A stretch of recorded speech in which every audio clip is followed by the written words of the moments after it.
Think your period is inconvenient? Try having one in 1347, when 20% of women died in childbirth, when your average lifespan was 35 years if you were lucky, and when the simple act of menstruating could literally kill you. You think you're tough enough to handle cramps and bloating? Let me tell you what you'd actually face as a medieval woman, and I guarantee you'll realize you wouldn't last a single cycle.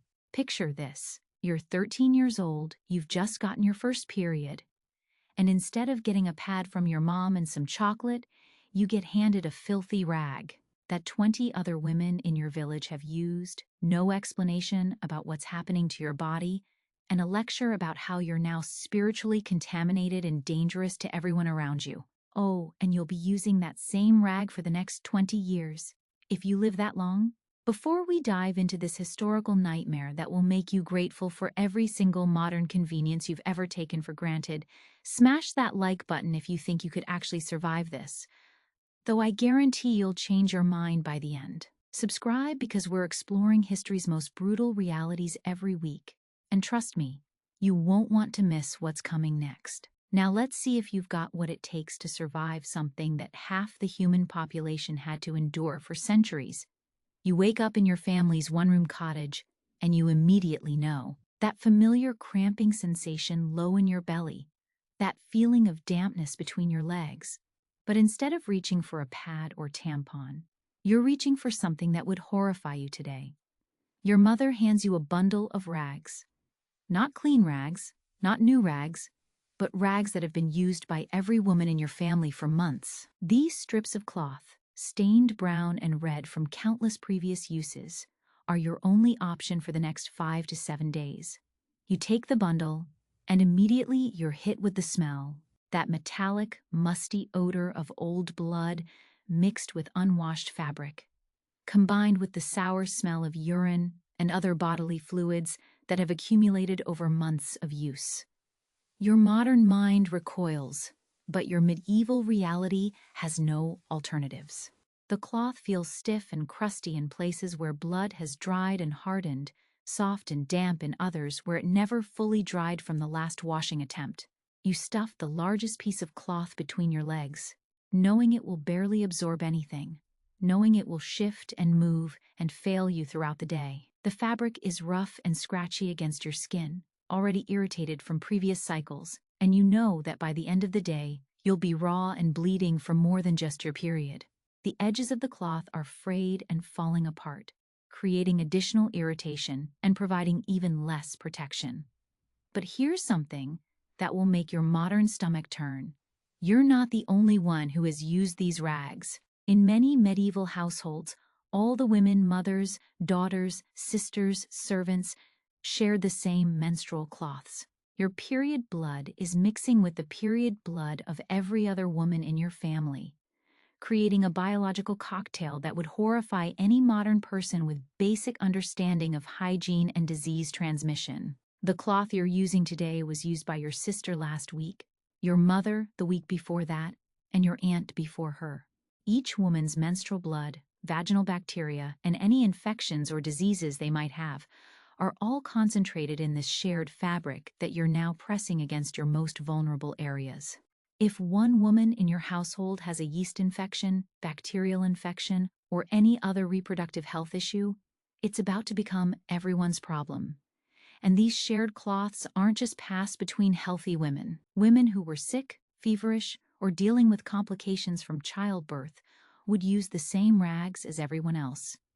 Women who had recently given birth and were dealing with postpartum bleeding would use the same cloths they'd later use for regular periods. The concept of medical isolation or preventing cross-contamination simply didn't exist. But here's where it gets worse. You can't just change this makeshift pad whenever you need to. First, you don't have unlimited rags. Your family has maybe 4 or 5 pieces of cloth total that need to last your entire cycle. Second, you can't just throw them away. These rags need to be cleaned and reused, but cleaned in medieval times means something very different than what you're imagining. When your rag becomes too soaked to continue wearing, you take it to the communal washing area, if there is one, and you rinse it in cold water. No soap because soap is expensive and reserved for special occasions. No hot water because heating water requires fuel your family can't afford to waste. Just cold river water or well water, and your bare hands, trying to wring out weeks' worth of accumulated blood and discharge. The water runs red around your hands, and you know you're not getting it clean. You're just making it wet. You hang this soaking rag wherever you can find space in your cramped living quarters, hoping it will dry before you need it again. But it's winter, it's damp, nothing ever really dries completely. And that cloth is going to go back between your legs while it's still moist with yesterday's blood. You can feel your modern stomach turning just thinking about it, can't you? Now imagine that you don't just do this once or twice, you do this every month for the next 20 years. That same rag, getting more stained, more worn, more contaminated with each cycle. The fabric literally falling apart in your hands after years of use, and you having to continue using it because there's nothing else. But the rags are just the beginning of your nightmare. See, in medieval times, people had some truly fascinating ideas about menstruation. And by fascinating, I mean absolutely terrifying for any woman experiencing it. The prevailing medical theory was that menstrual blood was literally poison, toxic waste that your body was expelling, and that could contaminate everything it touched. According to the brilliant medical minds of the time, your menstrual blood could sour wine just by you being in the same room as it. It could kill plants if you walked through a garden. It could make meat spoil faster if you so much as looked at it. Dogs would go mad if they smelled it on you. And if you had the audacity to have sex during your period, you'd definitely give birth to monsters. This wasn't just superstition that people whispered about in corners. This was official medical doctrine, written down by educated physicians and taught as fact. The most respected medical textbooks of the era devoted entire chapters to the dangers of menstrual blood. They recommended that menstruating women be kept away from food preparation, away from gardens, away from livestock, and definitely away from any important work. But here's the catch. You're a medieval woman, which means you can't actually avoid any of these things. You can't take a week off work every month. You can't avoid food preparation because that's literally your job. You can't stay away from livestock because your family's survival depends on those animals. So you do all of these things anyway, all while knowing that everyone around you believes you're literally toxic. And when things go wrong, when crops fail, when animals get sick, when food spoils, guess what everyone blames? That's right. The contaminating influence of menstruating women. You become a convenient scapegoat for every misfortune, every failed harvest, every dead animal. The same biological process that proves you're capable of bearing children also makes you a community liability every single month. Now let's talk about the actual medical care you'd receive for menstrual problems. Spoiler alert, it will probably kill you faster than ignoring the problem entirely. Medieval medicine operated on the theory of the four humors: blood, phlegm, yellow bile, and black bile.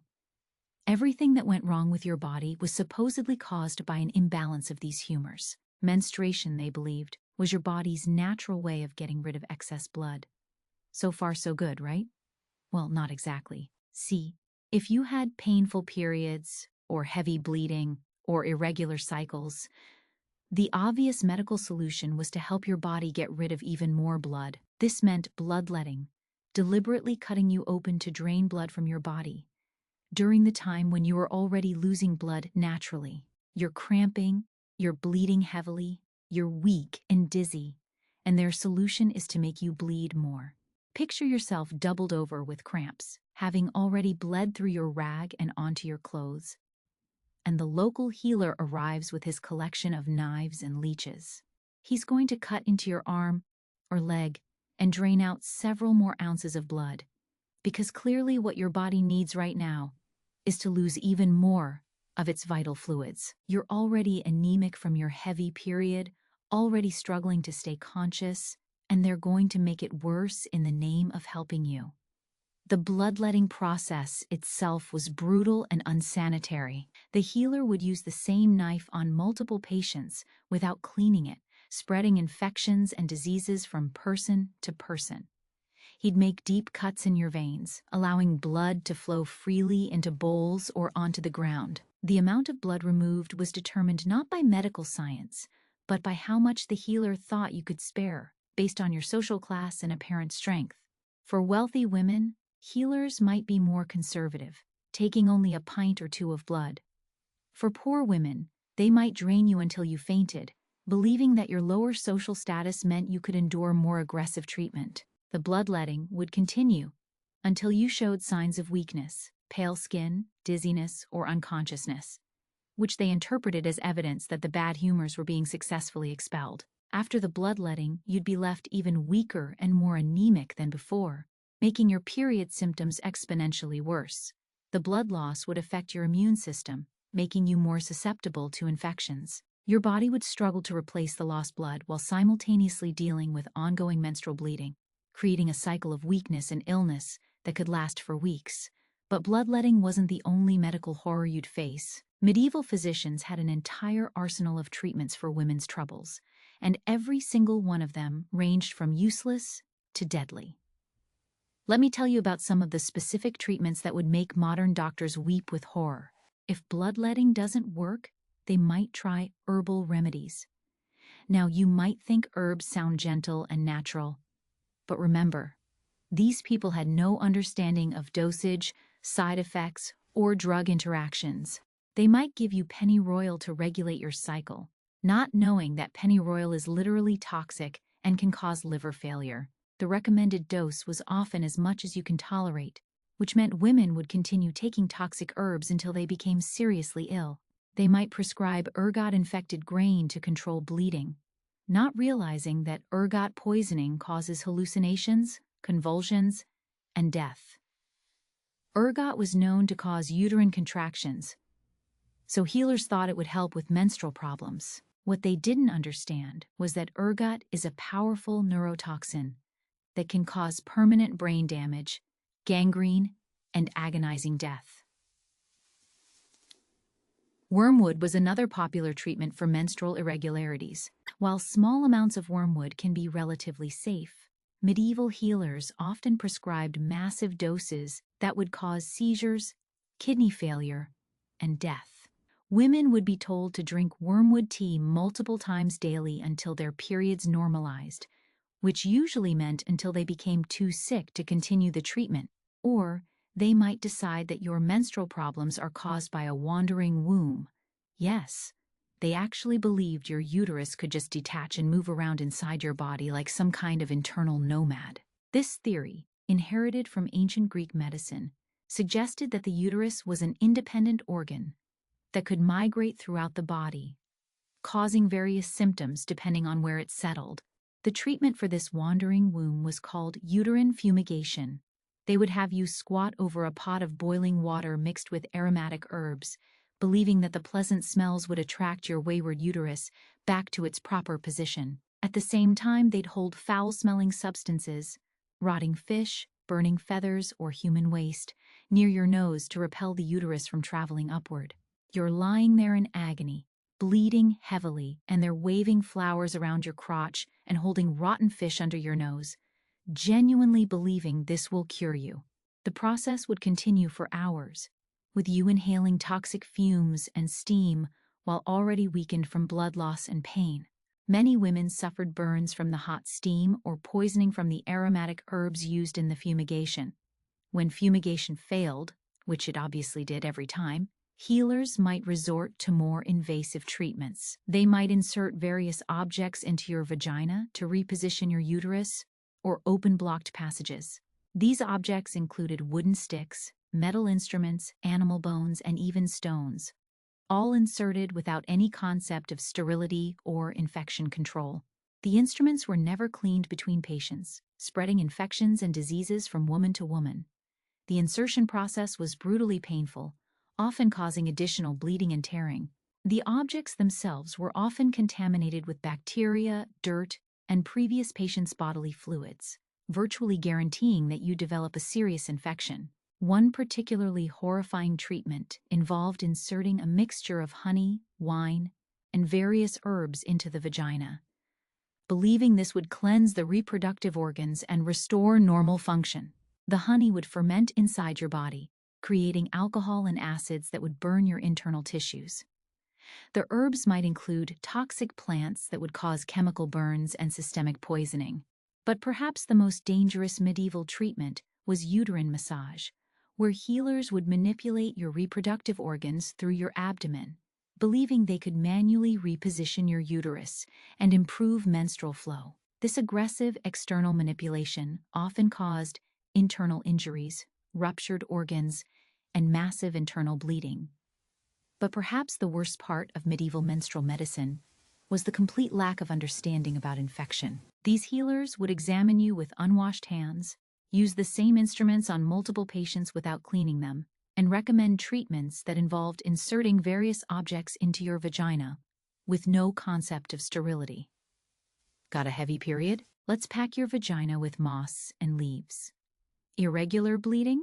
Here, let me insert this piece of metal that I just used on the woman before you. Painful cramps?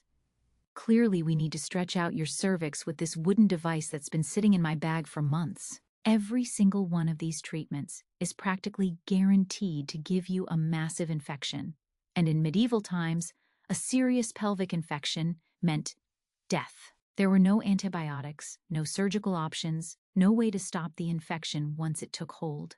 You'd develop a fever, the infection would spread throughout your abdomen, and you die in agony over the course of several weeks. The truly tragic part is that these healers genuinely thought they were helping.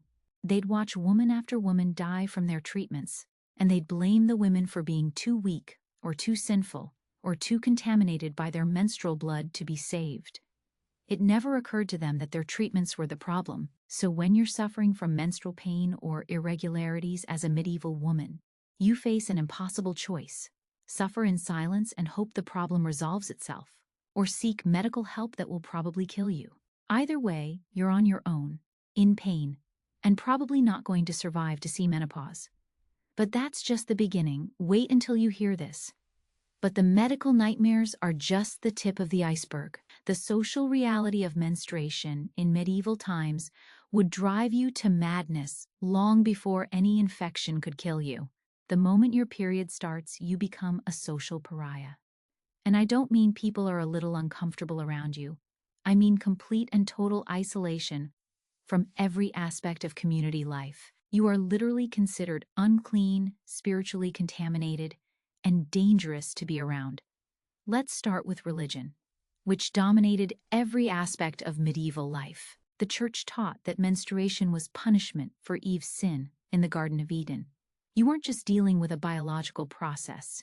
You were walking around with monthly proof of humanity's fallen state. During your period, you were forbidden from entering churches, touching holy objects, or participating in any religious ceremonies.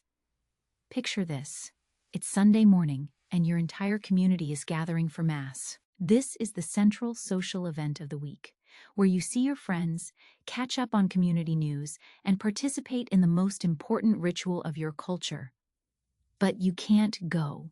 You have to stay home, alone, while everyone else gathers together. Your period has made you too dirty for God's house. The religious restrictions weren't just about attending services. You couldn't touch holy water, couldn't light candles, couldn't participate in any religious ceremonies or festivals. If you accidentally touched a religious object during your period, it would need to be purified by a priest before anyone else could use it.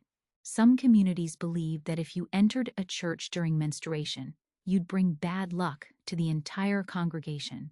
Different regions had different levels of strictness about these religious restrictions.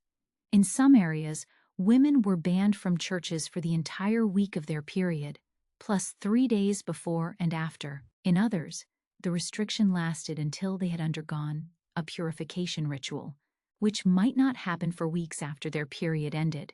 Some communities required menstruating women to ring bells or call out warnings when they walked through town, like lepers announcing their presence.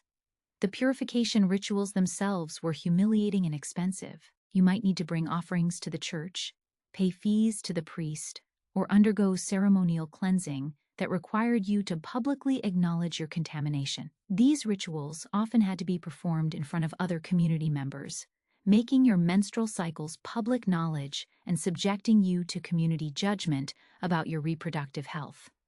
And this isn't just for one Sunday. Depending on the length of your cycle and local customs, you might be banned from church for a week or more every month.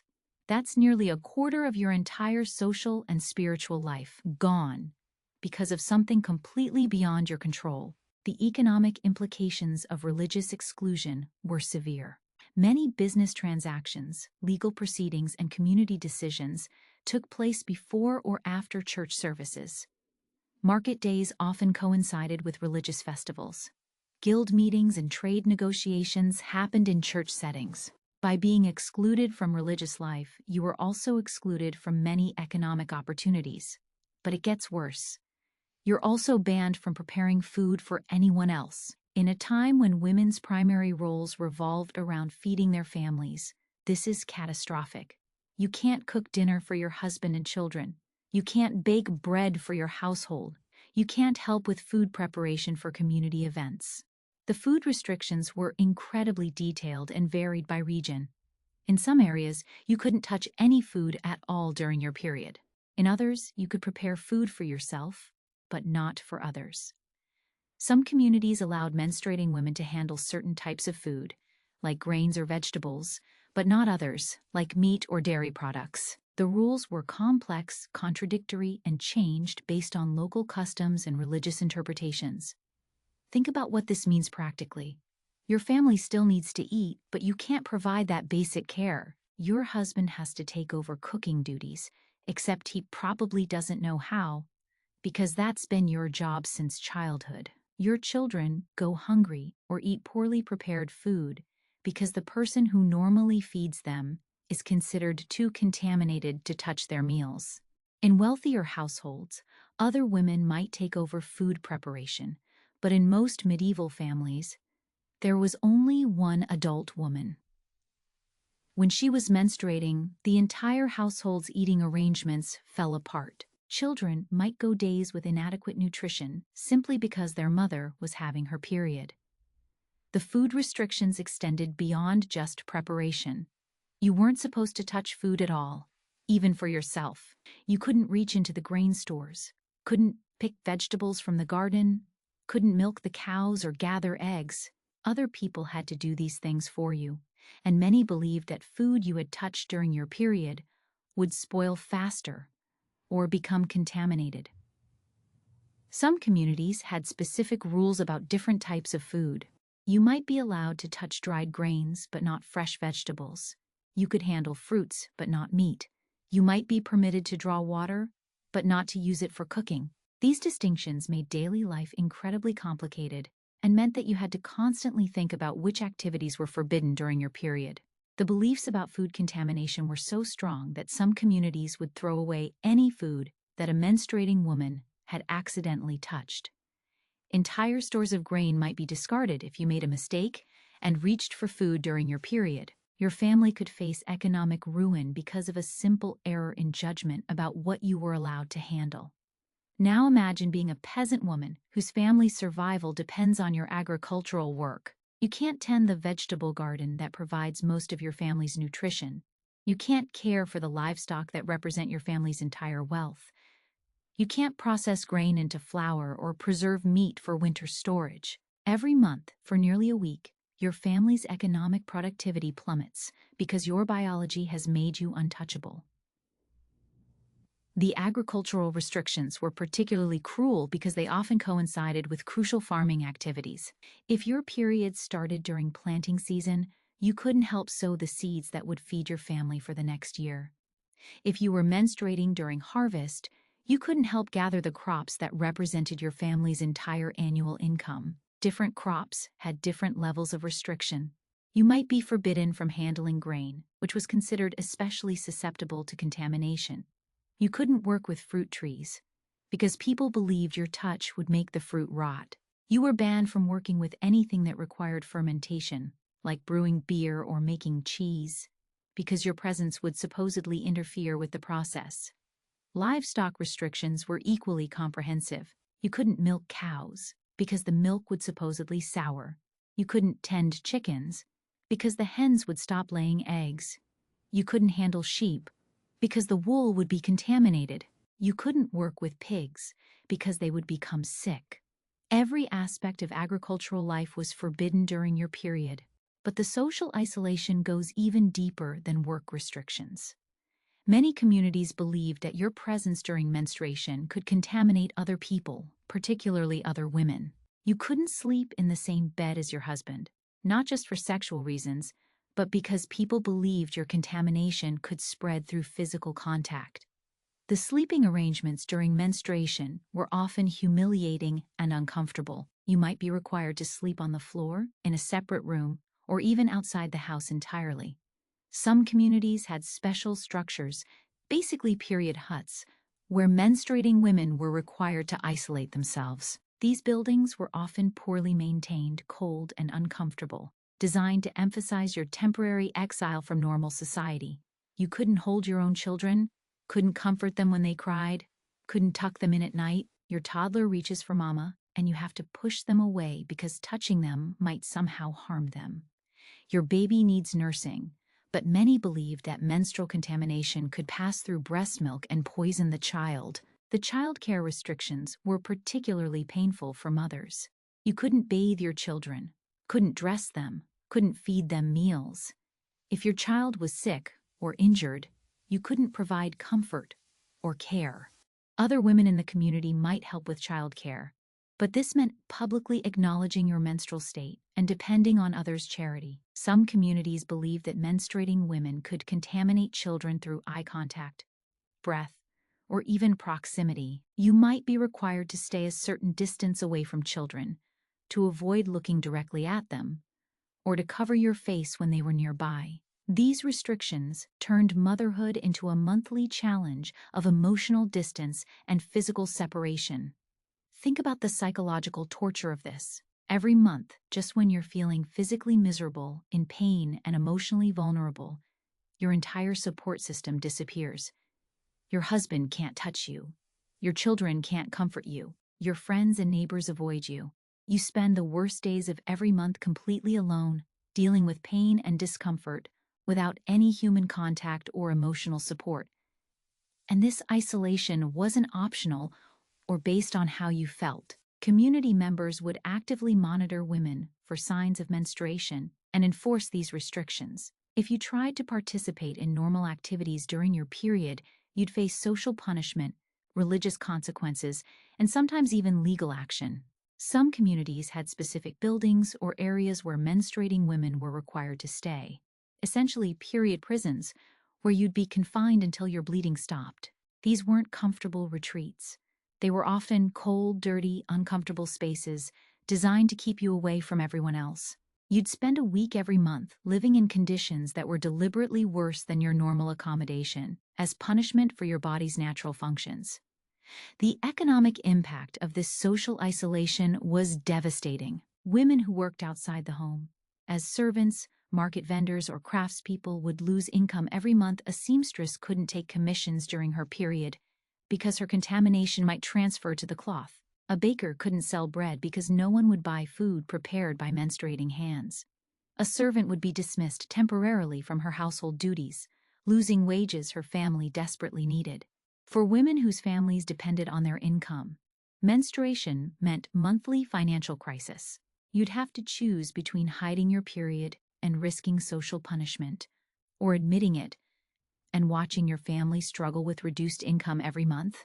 The social stigma was so intense that many women went to extreme lengths to hide their periods. They'd continue working despite severe pain, stuff themselves with rags to prevent any leakage, and avoid any behavior that might suggest they were menstruating. The stress of constant concealment, combined with the physical discomfort and lack of proper menstrual care, created a monthly cycle of misery that lasted for decades.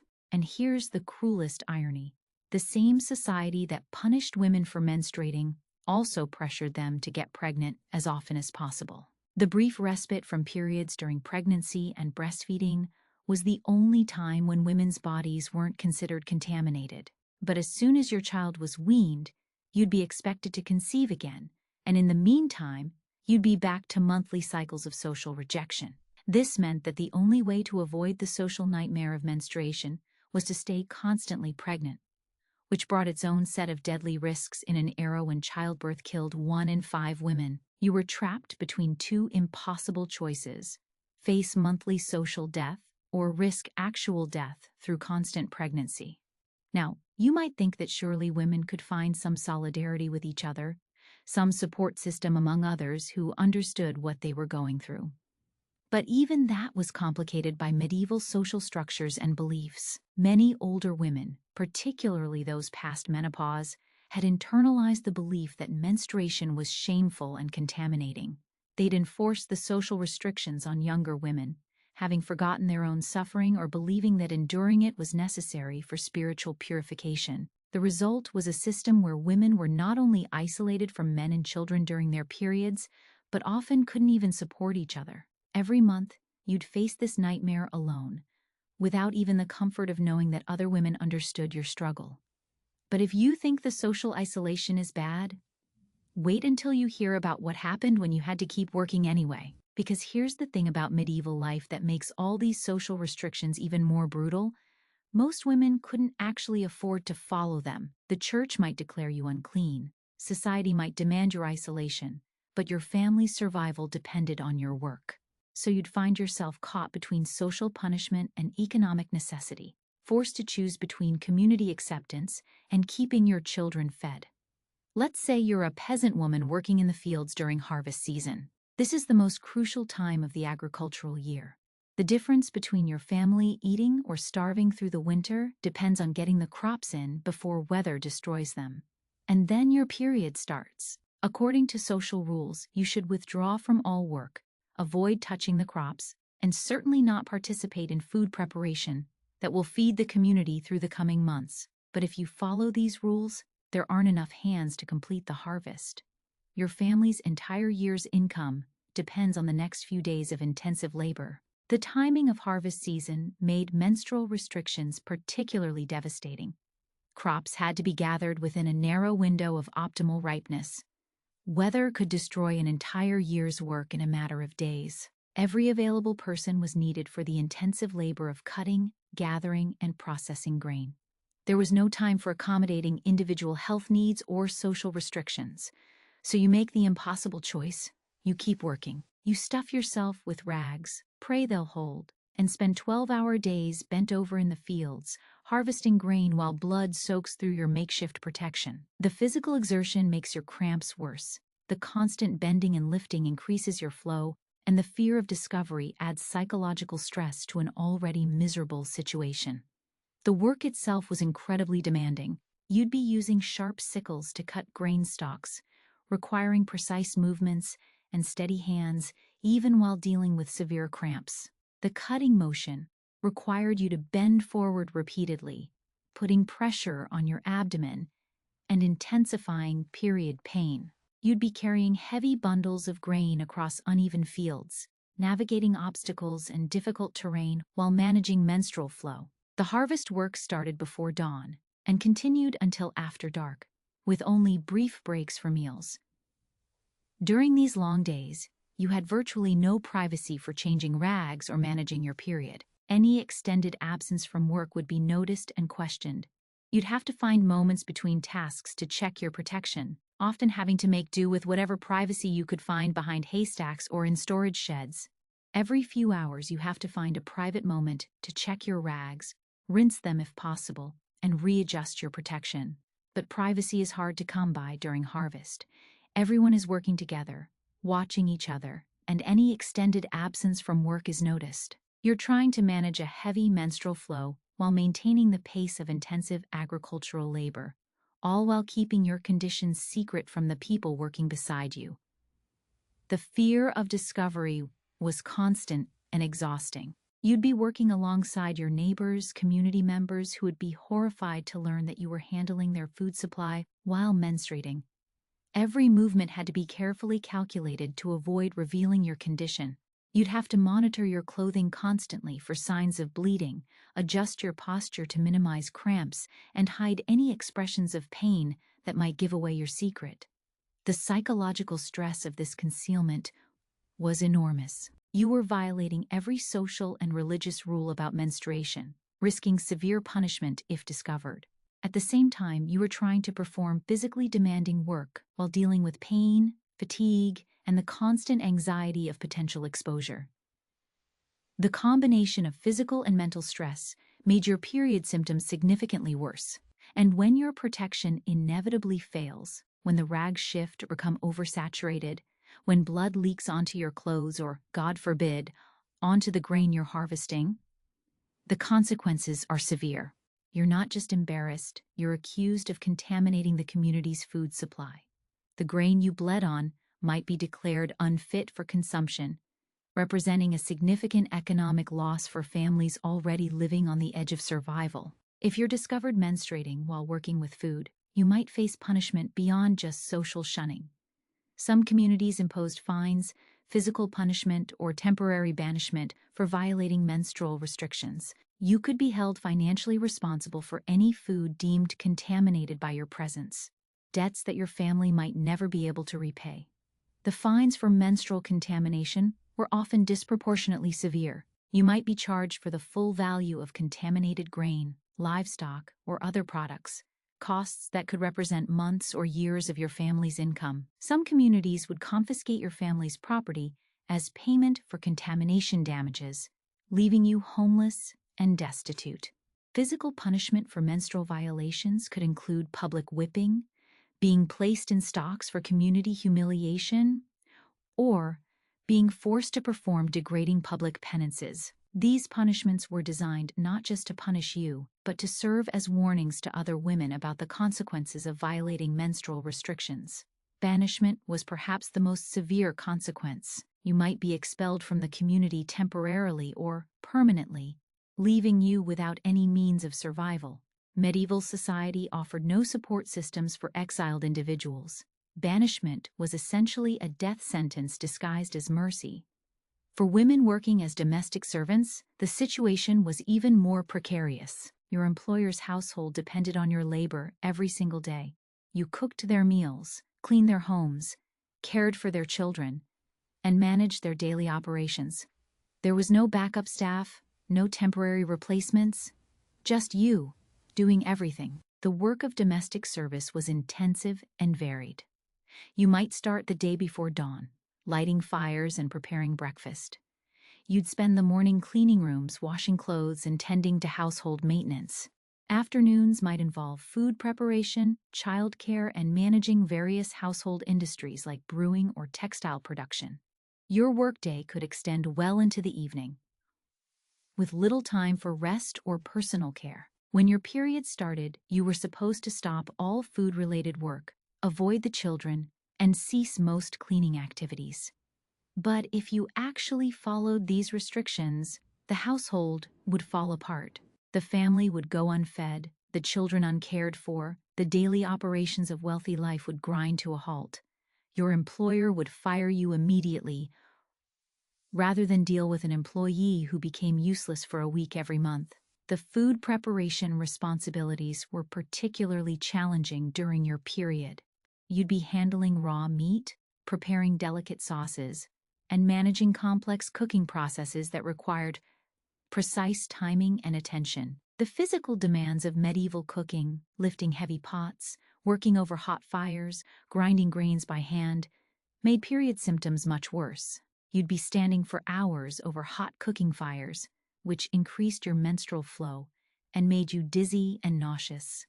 The heat would make your makeshift menstrual protection even more uncomfortable and unsanitary.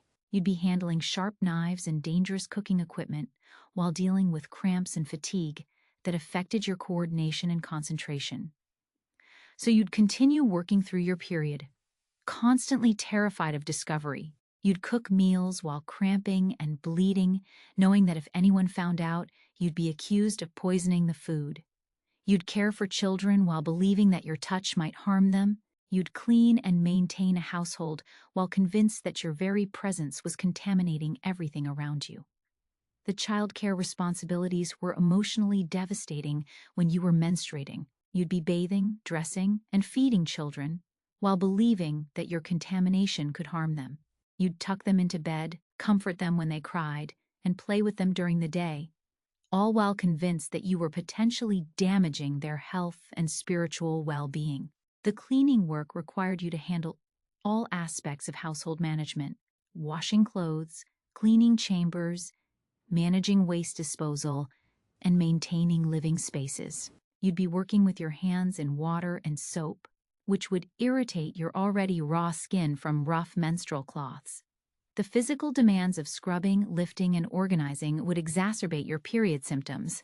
The psychological toll of this constant deception was enormous. You'd spend every period in a state of anxiety and shame, simultaneously trying to hide your natural bodily functions while performing physically demanding work that made those functions harder to manage. The fear of discovery created chronic stress that made your period symptoms worse, which made the concealment even more difficult. Many domestic servants developed elaborate strategies for managing their periods while working. They'd wake up even earlier to change their rags before starting work. They'd arrange their duties to minimize time spent in food preparation during their heaviest flow days.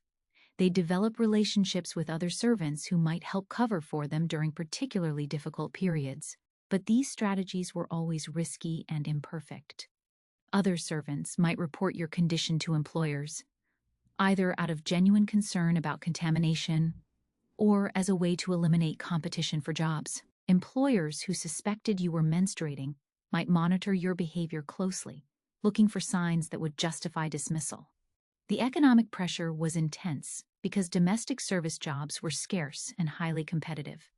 Losing your position meant not just personal economic disaster, but often the starvation of your entire family. Many women were the primary breadwinners for their households, and the loss of domestic service employment could mean homelessness and destitution for multiple family members. And then there were the women who worked in markets and shops, dealing directly with customers and handling money and goods.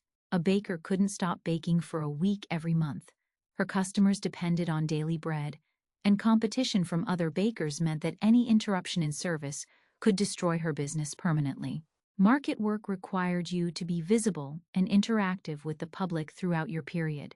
You'd be standing in market squares for hours, calling out to attract customers, handling money and goods, and engaging in the social interactions that were essential for successful commerce. There was no way to hide or withdraw from public life while maintaining your business.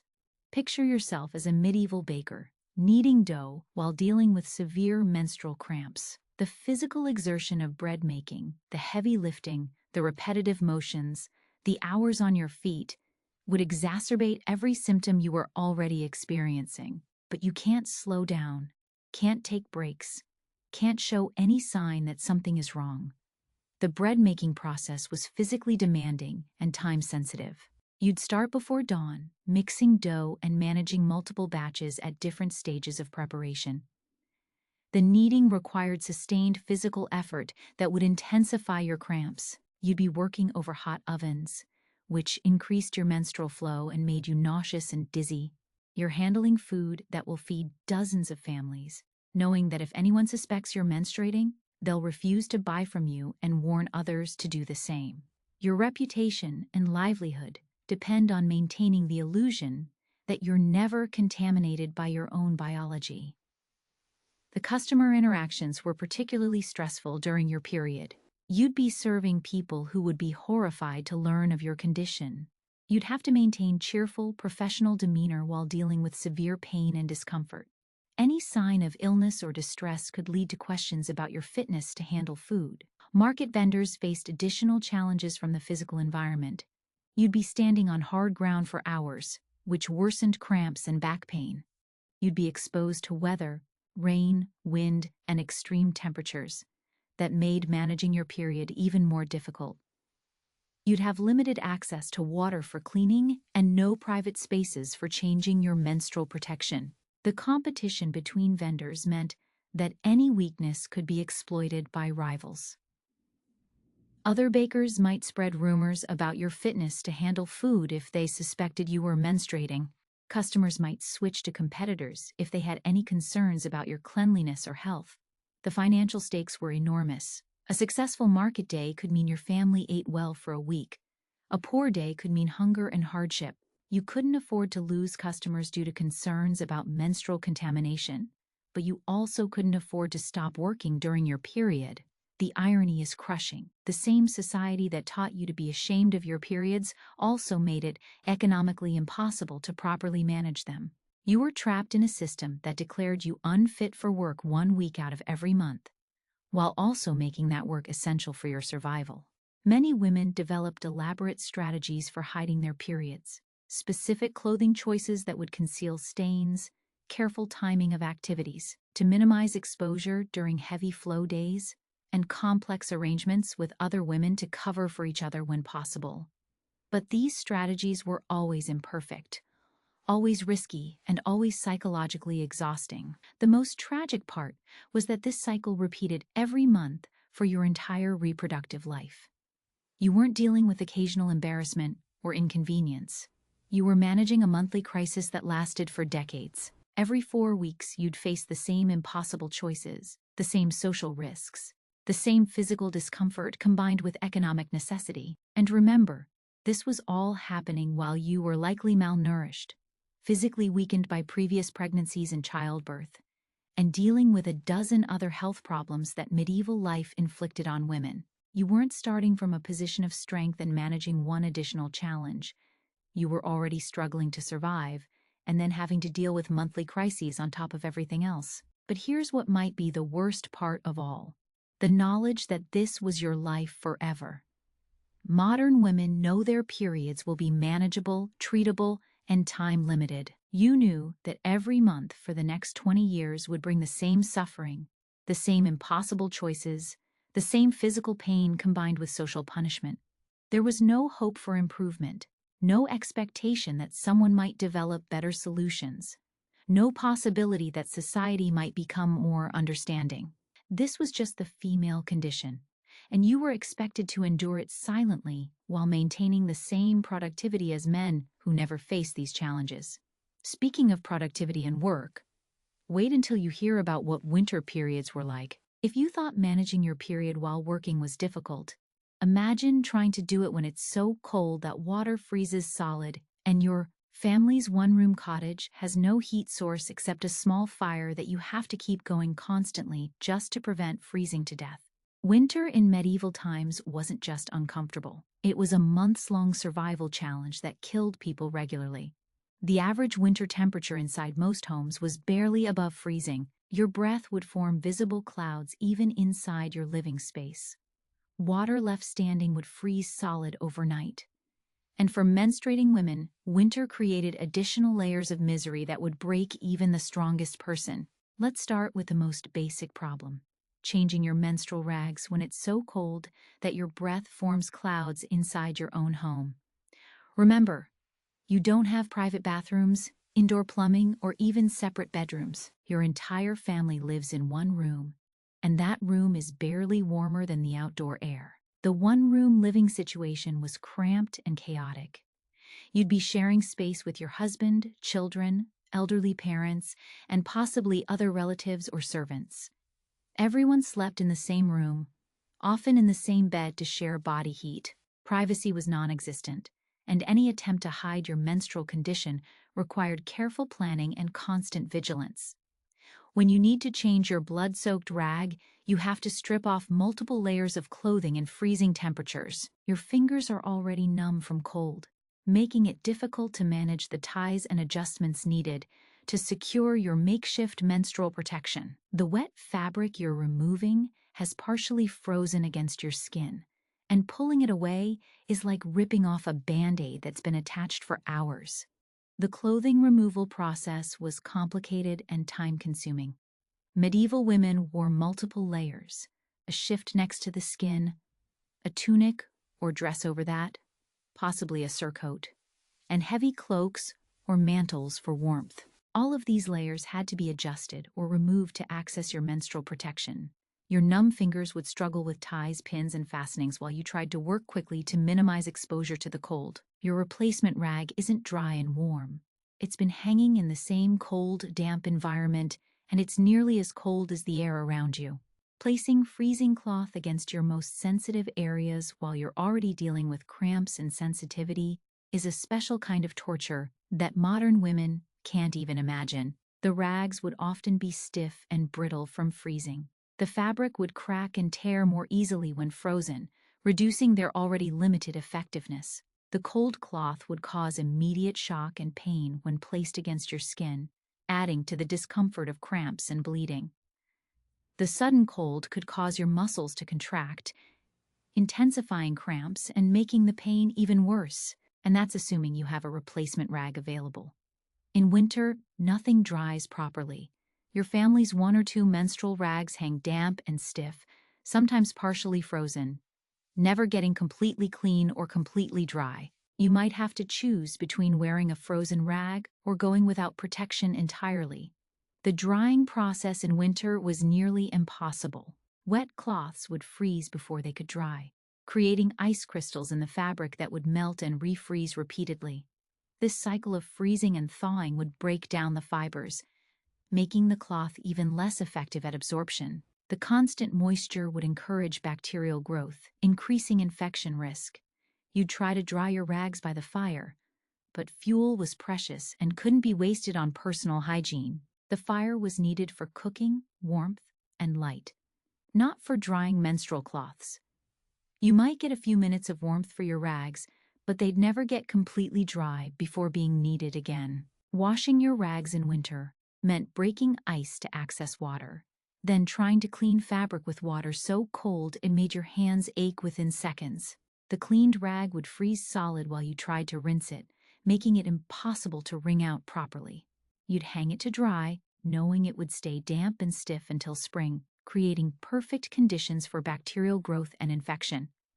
The water sources in winter were often contaminated or difficult to access. Wells might freeze, forcing you to melt snow or ice for washing.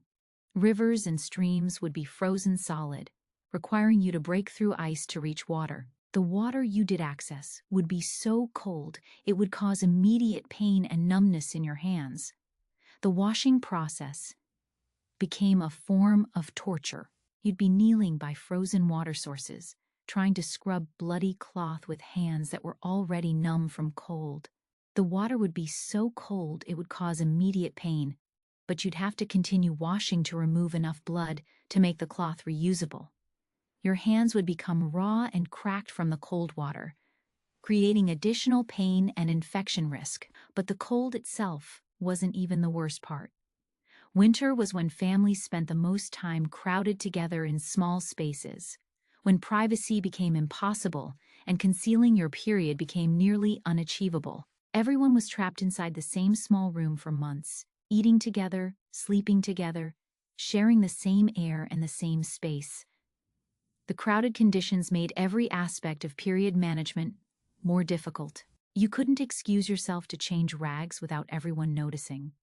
You couldn't wash your protection without the entire family seeing you do it. The smell of menstrual blood, which was difficult enough to manage in warm weather, became concentrated and obvious in the closed-up winter environment. The lack of ventilation in winter made odors more noticeable and persistent. Windows were shuttered against the cold, and doors were kept closed to preserve heat. Any smells, including menstrual odors, would become concentrated and obvious to everyone in the room. You'd be constantly aware that your family could smell your period, adding psychological stress to your physical discomfort. Your period smell mixed with the smoke from the fire, the smell of unwashed bodies, cooking food, and animal waste. Because yes, the animals often shared your winter shelter to prevent them from freezing to death. The family cow, sheep, and chickens might literally be living in the same room where you were trying to manage your menstrual hygiene.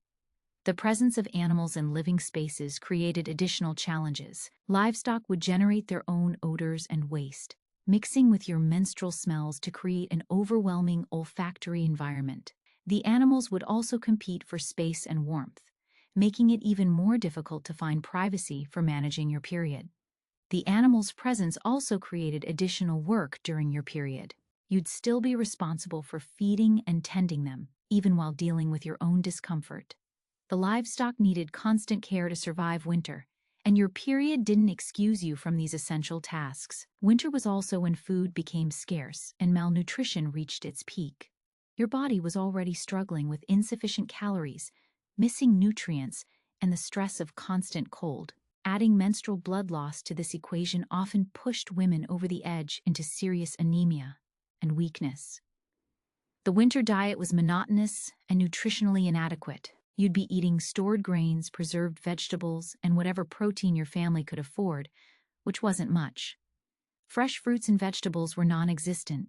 Meat was rare and expensive. The foods that might help with period symptoms, iron-rich meats, fresh vegetables, warming spices, were either completely unavailable or reserved for men and children who were considered more important to family survival. The malnutrition would affect your menstrual cycle directly.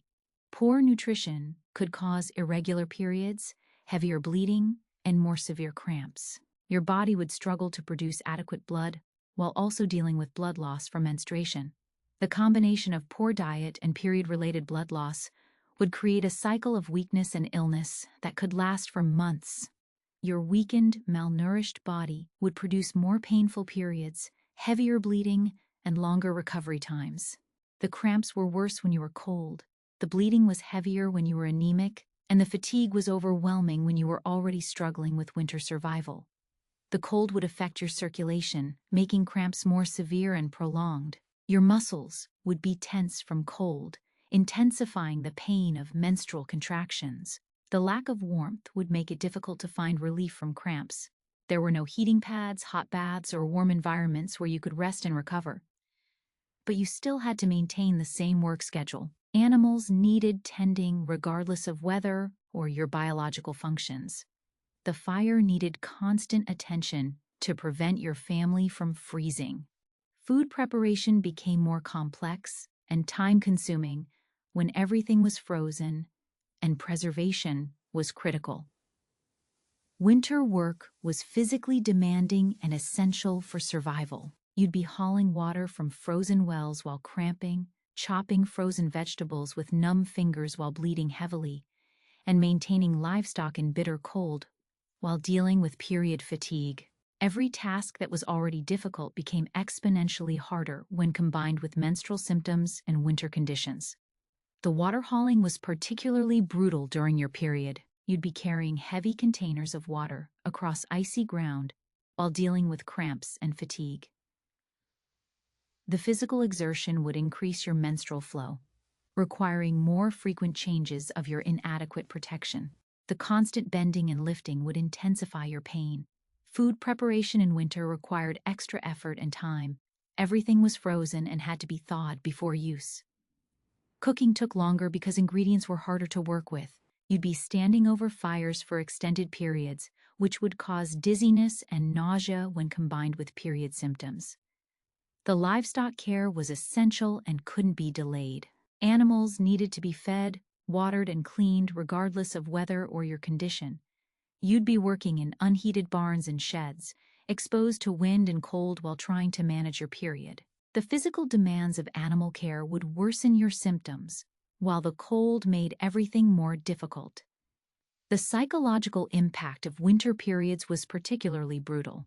The seasonal depression that affected everyone was compounded by the monthly depression and mood changes associated with menstruation. You'd spend your worst period days during the darkest, coldest time of year, isolated not just by social restrictions, but by weather that made any outdoor activity dangerous. The long winter nights meant more time to think about your discomfort, more awareness of every cramp and pain, more opportunity to dwell on the months of similar suffering that lay ahead. Summer periods were miserable, but at least they were brief and you could spend time outside. Winter periods trapped you inside with your pain and your family's judgment for months at a time. The lack of sunlight during winter months would affect your mood and energy levels. The combination of seasonal depression, period-related mood changes, and the stress of constant cold created psychological conditions that were unbearable for many women. There was no escape from the misery, no hope for relief, no way to improve your situation. And if you thought winter was bad, summer brought its own unique set of menstrual horrors that would make you long for the simplicity of frozen rags. Summer periods in medieval times combined intense heat with the complete absence of anything resembling modern hygiene, creating conditions that were not just uncomfortable, but genuinely dangerous to your health and life. The heat meant that your menstrual blood spoiled faster, creating smells that were immediately obvious to everyone around you. Your makeshift rags would become breeding grounds for bacteria within hours, and changing them frequently enough to prevent infection was impossible, given the limited number of cloths available to most families.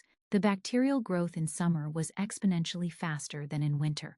The combination of heat, moisture, and organic matter created ideal conditions for dangerous bacteria to multiply rapidly. What might take days to develop in winter could happen in hours during summer. Your menstrual protection would become a concentrated source of infection that you'd be wearing against your most vulnerable areas. Picture yourself working in a harvest field under the blazing summer sun, sweat pouring down your face and back, while blood pools and coagulates in your increasingly hot menstrual protection. The combination of sweat, blood, and heat creates a smell so strong that people can detect it from several feet away. Your secret is no longer secret. Everyone knows exactly what's happening with your body. The heat would cause your menstrual blood to thicken and coagulate more quickly, creating clots and masses that were difficult to clean and would stick to your makeshift protection. The coagulated blood would create a paste-like substance that would be nearly impossible to remove from cloth, making your rags increasingly unsanitary with each use. The sweat would mix with menstrual blood to create a particularly strong and unpleasant odor that would be immediately recognizable to others. In the close quarters of medieval life, this smell would be obvious to everyone around you. There was no way to mask or hide the distinctive odor of hot menstrual blood mixed with sweat. The heavy physical labor of summer agriculture made every period symptom worse. Hauling water in extreme heat while already dehydrated from blood loss, bending and lifting in grain fields while cramping severely, working 12-hour days during harvest season when you should be resting and recovering. Summer agricultural work was the most physically demanding time of the year. You'd be working from dawn to dusk in temperatures that could reach dangerous levels. The combination of heat, physical exertion, and blood loss would create a perfect storm of health problems that could be life-threatening. The dehydration from heat would be compounded by blood loss, creating dangerous levels of fluid depletion. You'd be losing water through sweat while also losing blood. But water was often scarce and had to be conserved for essential uses. Drinking enough water to replace what you were losing through sweat and menstruation was often impossible. The heat would make cramps more severe and prolonged. Your muscles would be stressed from heat exposure, making menstrual contractions more painful. The dehydration would worsen the cramping, creating a cycle of pain and fluid loss that could be debilitating. Summer was also when communities worked most closely together. Group harvesting, shared food preparation for preservation, collective work projects to complete before winter. This meant maximum social exposure during the time when concealing your period was most difficult. You couldn't avoid people, couldn't make excuses to stay home, couldn't hide the obvious signs of what you were experiencing. The communal nature of summer work meant that you'd be working in close proximity to other people throughout your period. Harvest work required coordination and cooperation, with workers sharing tools, space, and tasks. The close contact made it nearly impossible to hide your condition, especially when the heat made odors more noticeable. The group food preparation for preservation was particularly challenging during your period. Communities would work together to preserve meat, vegetables, and other foods for winter storage. This collective work required you to handle food that would be consumed by many families, while knowing that your participation violated every social and religious rule about menstruation. The heat made the social isolation even more brutal. Being banned from food preparation meant you couldn't help with the crucial summer work of preserving food for winter.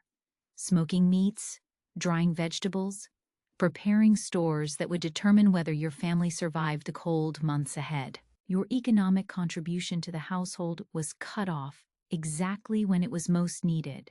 The food preservation work was essential for winter survival. Families would spend weeks during the hottest part of summer working to preserve enough food to last through the cold months. This work required extensive handling of meat, vegetables, and other foods that would be forbidden to you during your period. Your inability to participate could mean the difference between your family eating or starving during winter. The smoking of meats required constant attention and precise timing. You'd be working over hot fires in already sweltering conditions, tending to meat that would represent months of protein for your family. The heat from the smoking fires would be overwhelming when combined with summer temperatures and your period symptoms. The drying of vegetables required careful monitoring and frequent turning to prevent spoilage. You'd be handling fruits and vegetables that would be your family's only source of vitamins during winter. The work was time-sensitive and labor-intensive, requiring the participation of every family member. Water was often scarce in summer, making the already inadequate washing of menstrual rags even more insufficient. You might have to choose between using precious water to inadequately clean your rags or saving that water for drinking and cooking.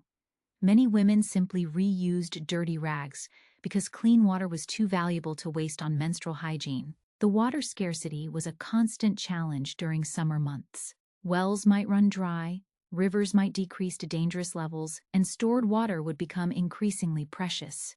Every drop of water had to be carefully allocated between drinking, cooking, and essential cleaning. Using water for menstrual hygiene was considered a luxury that many families couldn't afford. The competition for water resources meant that you'd have to justify every use of water. Washing your menstrual rags would be seen as wasteful when water was needed for cooking, drinking, and other essential tasks. Many women would simply rinse their rags in water that had already been used for other purposes, creating additional contamination and infection risk. The heat would make the water sources more likely to become contaminated. Stagnant water would develop bacteria and algae more quickly in hot weather. The water you did have access to for washing might already be contaminated, making your menstrual hygiene even more dangerous. The combination of heat, poor hygiene, and inadequate nutrition created perfect conditions for serious infections. Urinary tract infections, yeast infections, and pelvic inflammatory disease were common consequences of summer periods, and without antibiotics or effective treatments, these infections often became life-threatening. The heat would create ideal conditions for bacterial growth in your body as well as in your menstrual protection. The warm, moist environment would encourage the proliferation of harmful bacteria that could cause serious infections. Your body's natural defenses would be weakened by heat stress, dehydration, and poor nutrition. The sweating would create additional moisture in your genital area, compounding the problems caused by blood and poor hygiene. The constant moisture would cause chafing and irritation, creating open wounds that could become infected. The salt from sweat would make these wounds more painful and slower to heal. The physical irritation from heat and sweat would make the rough texture of your menstrual rags even more uncomfortable. The combination of heat, moisture, and friction would create painful rashes and sores that would persist long after your period ended. These skin problems would make subsequent periods even more painful and difficult to manage. But perhaps the cruelest aspect of medieval periods was the timing.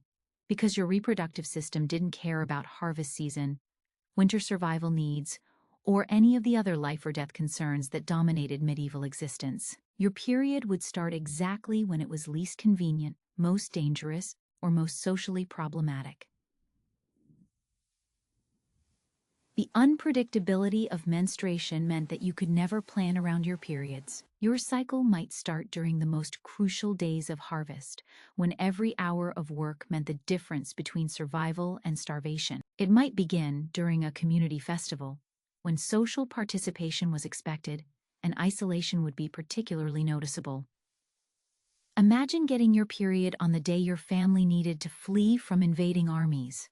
You'd be trying to pack essential belongings and travel quickly while managing heavy bleeding and severe cramps. The physical demands of emergency travel would make your period symptoms worse, while the stress of danger would intensify your pain and flow. Or during the week your village was hit by plague, when everyone was needed to care for the sick and dying. Your period would make you unavailable for essential community support. The social isolation that normally accompanied menstruation would be particularly cruel when your community was facing crisis, or when your husband was away and you were solely responsible for keeping the farm running. All the agricultural work, animal care, and household management would fall to you exactly when you were least able to handle it. The physical and emotional stress of managing everything alone would make your period symptoms more severe. The unpredictability meant you could never prepare emotionally or practically for the monthly challenges you'd face. Every period was a crisis that disrupted whatever other survival priorities you were managing. You couldn't schedule important events for non-menstrual times, couldn't arrange for help during your most difficult days, couldn't prepare for the additional challenges your period would create. The timing of your period would affect not just your own life, but your family's survival. If your period coincided with crucial work periods, your family's economic security would be threatened. If it happened during food preservation time, your family's winter survival would be at risk. If it occurred during planting season, your family's entire year's harvest could be affected. The stress of this unpredictability would make your periods more irregular and painful. Never knowing when your period would start meant living in constant anxiety about when the next crisis would occur. The psychological pressure would affect your physical symptoms, creating a cycle of stress and pain that made each period worse than the last. And then there's the pregnancy roulette. The fact that your periods were actually brief respites in an otherwise constant cycle of pregnancy, childbirth, nursing, and recovery that defined most women's entire adult lives. See, medieval women didn't have anything resembling modern family planning. No birth control, no spacing of pregnancies, no choice about when or whether to have children. You'd marry young, often by 14 or 15, and immediately begin a cycle of pregnancy that would continue until menopause or death, whichever came first. The average medieval woman would experience 8 to 10 pregnancies during her reproductive years. Given that menstruation stops during pregnancy and is often suppressed during breastfeeding, you might only have actual periods for a few months between each pregnancy. Your periods weren't a monthly occurrence. They were brief windows between pregnancies when your body was temporarily not growing a human being. This meant that every period was loaded with significance. If you were menstruating, it meant you weren't pregnant, which could be either a relief or a source of anxiety, depending on your family's economic situation and your own physical condition. Some women welcomed periods as proof that they weren't facing another potentially deadly pregnancy. Others feared them as evidence that they were failing in their primary purpose as wives. The pressure to conceive quickly meant that periods were often seen as wasted time, months when you weren't contributing to the family's future through pregnancy. Long or irregular periods could be blamed for family financial problems, as if your failure to get pregnant immediately was causing economic hardship. But here's the truly terrifying math.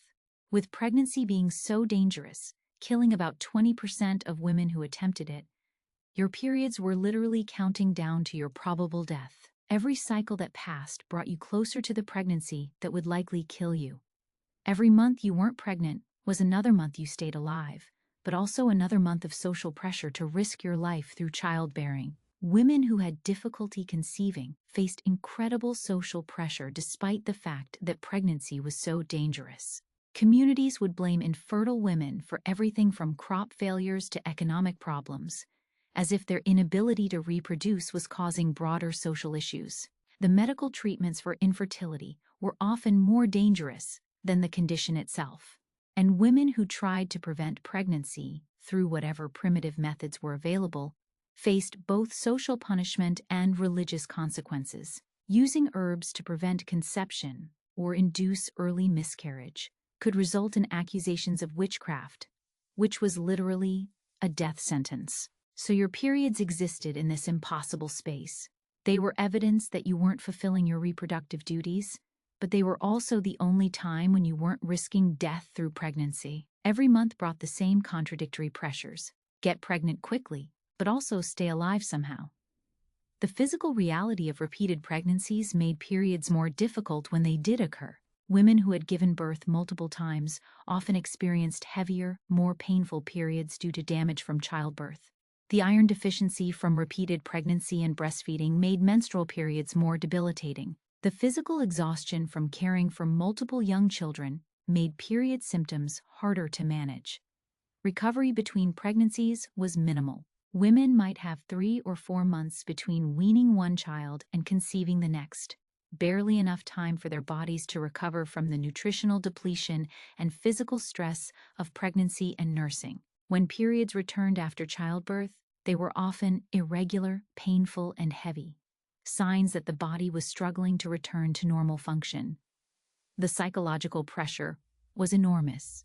Every period was a reminder of the impossible choice between risking death through pregnancy or facing social punishment for failing to reproduce. Women lived in constant anxiety about conception, knowing that success might kill them but failure would result in social rejection. Many women developed what we'd now recognize as serious anxiety and depression around their reproductive cycles. The combination of physical pain, social pressure, and the constant threat of death created psychological conditions that had no treatment and no understanding in medieval society. And for the women who survived multiple pregnancies and reached their 30s or 40s, periods often became even more problematic as their bodies showed the cumulative damage of repeated childbearing under medieval conditions. Older women frequently experienced increasingly severe menstrual problems, just as their social support systems were weakening and their economic options were disappearing. But we haven't even talked about what happened when women got seriously sick from their periods. And believe me, they did, regularly. Medieval periods didn't just cause discomfort or inconvenience. They routinely killed women through a variety of mechanisms that modern medicine prevents easily, but were completely untreatable in medieval times.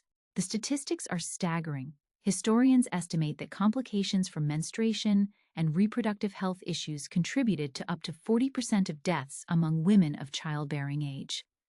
Let's start with the most common killer: infection. The combination of unsanitary menstrual materials, poor hygiene, and complete lack of medical understanding created perfect conditions for deadly infections that would start during periods and eventually kill women weeks or months later. Picture this. You've been reusing the same menstrual rags for months, never getting them truly clean, stuffing them against your body for days at a time during each cycle. The fabric is contaminated with layers of old blood, bacteria, and various other bodily fluids. Every month, you're introducing this bacterial cocktail directly into your most vulnerable areas. The bacterial contamination was exponentially worse than anything modern women can imagine. Your menstrual rags would contain not just your own bacteria, but bacteria from every woman who had used them before you. They'd be contaminated with fecal matter from inadequate washing, dirt from being dried in unsanitary conditions, and various environmental pollutants that were common in medieval living spaces. The types of bacteria that would accumulate in these rags included streptococcus, which could cause severe pelvic infections, staphylococcus, which could lead to toxic shock syndrome, and various intestinal bacteria that could cause peritonitis. Without proper sterilization, these microorganisms would multiply rapidly in the warm, moist environment of used menstrual cloths. Small cuts and abrasions from rough fabric create entry points for infection. The darkness and moisture of your makeshift menstrual protection create ideal breeding conditions for bacteria. The inability to clean properly during your period allows infections to establish and spread. What starts as a minor irritation during one period becomes a serious infection during the next, and a life-threatening condition by the third. The progression from minor irritation to life-threatening infection could happen incredibly quickly. A small cut from rough cloth during one period might become infected by the next. The infection would spread from the initial wound site to surrounding tissues, then to your reproductive organs, and finally throughout your body. Without antibiotics or effective treatments, this progression was often unstoppable. The rough texture of medieval menstrual cloths would create numerous small wounds and abrasions, These wounds would be constantly reopened and irritated during each period, preventing healing and creating persistent entry points for bacteria. The accumulated scar tissue would make subsequent periods even more painful and prone to injury. These infections didn't stay localized. Without antibiotics or effective treatments, a simple vaginal infection would spread throughout your pelvic area, into your abdomen, and eventually into your bloodstream. You develop what doctors now call sepsis, a body-wide infection that shuts down your organs and kills you. The anatomical pathway of infection was predictable and terrifying. The initial infection would typically start in the vagina or on the external genitalia. From there, it would spread upward through the cervix into the uterus, causing what's now called endometritis. The infection would then spread through the fallopian tubes, causing salpingitis, and eventually into the abdominal cavity, causing peritonitis. Once the infection reached the bloodstream, it would become systemic sepsis. Your immune system would go into overdrive, causing inflammation throughout your body. This systemic inflammatory response would damage your organs, impair your circulation, and ultimately lead to multiple organ failure and death. The progression was predictable and horrifying. First, you'd notice unusual discharge or odor during your period. Then you'd develop fever and chills. The infection would spread to your uterus and ovaries, causing severe abdominal pain. Eventually, the infection would reach your bloodstream, causing delirium, organ failure, and death. The early symptoms of infection were often dismissed or misunderstood. The unusual discharge might be attributed to normal menstrual variations. The fever and chills might be blamed on changes in weather or exposure to bad air. The abdominal pain might be considered normal period discomfort.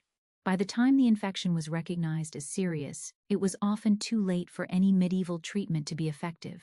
The fever associated with pelvic infections would be particularly debilitating. Your body temperature would spike to dangerous levels, causing delirium and confusion. The high fever would dehydrate you rapidly, especially when combined with the blood loss from your period.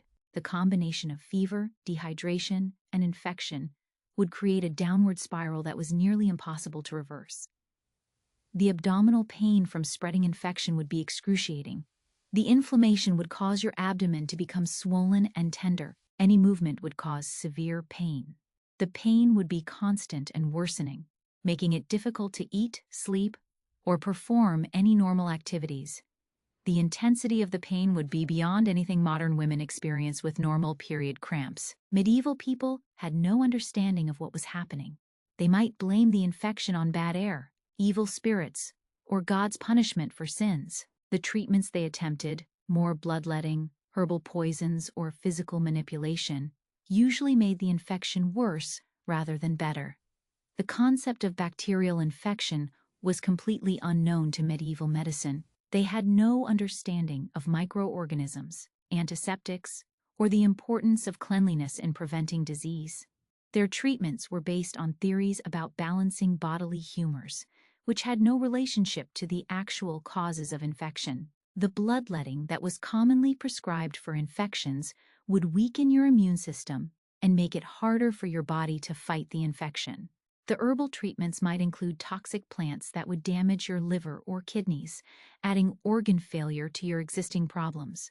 The physical manipulations might spread the infection to new areas or create additional wounds. Some of the herbal treatments were particularly dangerous. Pennyroyal, commonly used for menstrual problems, could cause liver toxicity that would be fatal in your weakened state. Ergot could cause convulsions and gangrene. Wormwood could cause kidney failure. These treatments would often kill women faster than the original infection. But infection wasn't the only way periods killed medieval women.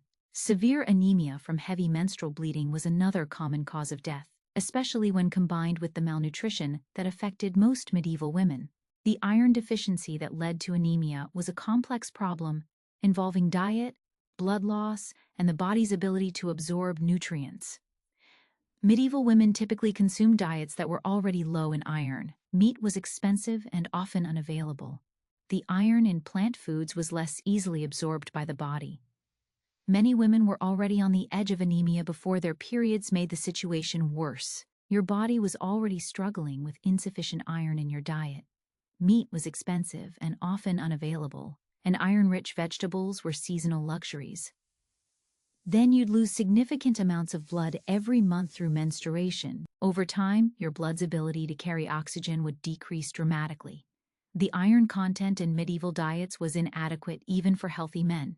For women who were losing blood monthly, the dietary iron was completely insufficient. The body's iron stores would be gradually depleted with each menstrual cycle, leading to progressively worsening anemia over time.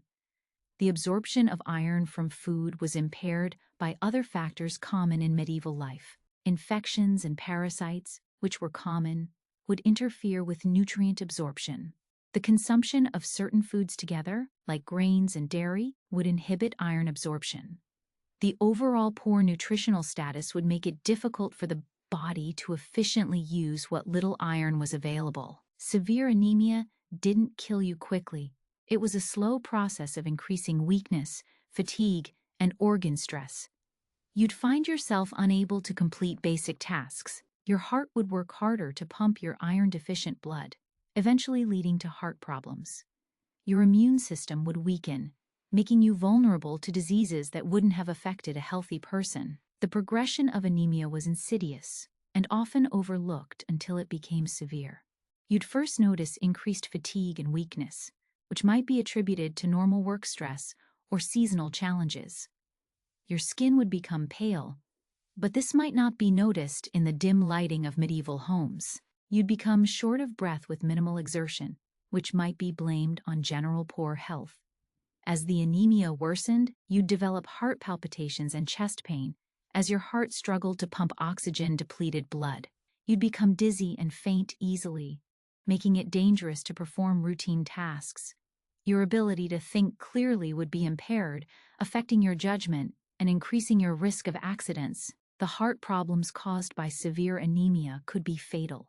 Your heart would have to work much harder to pump blood that carried less oxygen. Over time, this increased workload would cause your heart to enlarge and eventually fail. Heart failure from anemia was a common cause of death among medieval women, though it was rarely recognized as being related to their menstrual cycles. Medieval people didn't understand the connection between menstrual blood loss and these symptoms. They might blame your increasing weakness on laziness, spiritual problems, or other medical conditions. The treatments they offered, more bloodletting to balance your humors, would make the anemia much worse. The bloodletting treatments for anemia were particularly cruel and counterproductive. Medieval healers would see your weakness and pale skin as signs of bad blood that needed to be drained from your body. They'd remove additional blood from someone who was already dangerously anemic, accelerating the progression to heart failure and death. The spiritual explanations for anemia-related symptoms were equally unhelpful. Your weakness might be blamed on spiritual failings or lack of faith. You might be told that prayer and penance would restore your strength, while the underlying medical problem continued to worsen. The guilt and shame from these spiritual explanations would add psychological stress to your physical suffering. Some women died from acute blood loss during particularly heavy periods. Without modern treatments to control severe menstrual bleeding, some women would simply bleed to death over the course of several days. Their families would watch helplessly as they grew weaker and paler, not understanding that the bleeding could be stopped with proper medical intervention. The causes of abnormally heavy periods included conditions that are easily treatable today: uterine fibroids, endometriosis, hormonal imbalances, and bleeding disorders. Without modern diagnostic tools or treatments, these conditions would go unrecognized and untreated, leading to progressively heavier bleeding with each cycle. The psychological impact of watching someone bleed to death from their period was traumatic for families. They'd see their daughter, wife, or mother growing weaker with each passing hour, unable to help or even understand what was happening. The helplessness would be overwhelming, especially when combined with the social taboos that prevented open discussion of menstrual problems. The blood loss from a single heavy period could be life-threatening for someone who is already anemic. A woman who had been weakened by months of iron deficiency might not survive the blood loss from one unusually heavy cycle. The The combination of chronic anemia and acute blood loss would push her body beyond its ability to compensate. The malnutrition that accompanied medieval life made all of these problems worse. Women who were already deficient in vitamins and minerals had bodies that couldn't cope with the additional stress of menstruation. Vitamin deficiencies affected blood clotting, making periods heavier and more dangerous. Protein deficiency slowed healing and made infections more likely. The specific nutritional deficiencies that affected menstruation included vitamin K deficiency, which impaired blood clotting, vitamin C deficiency, which weakened blood vessels, and protein deficiency, which impaired the body's ability to produce new blood cells. These deficiencies would make periods heavier, longer, and more dangerous. The seasonal nature of medieval nutrition meant that these deficiencies would be cyclical.